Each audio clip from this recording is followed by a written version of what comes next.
Hello everyone, today I did a dominoes, and today this one's called off-center dominoes. So as a result, I put 4 dominoes here. I placed some dominoes flat to put some dominoes off-center. Then I put 2 dominoes on top of each other and repeat that pattern all the way to the end.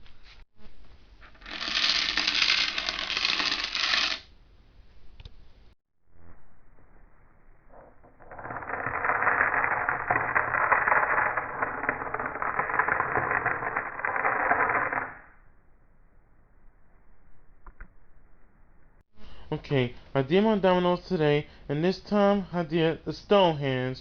I placed 3 dominoes here, and 2 dominoes lying upwards, and 1 domino lying across. And these 2 dominoes are forming steps.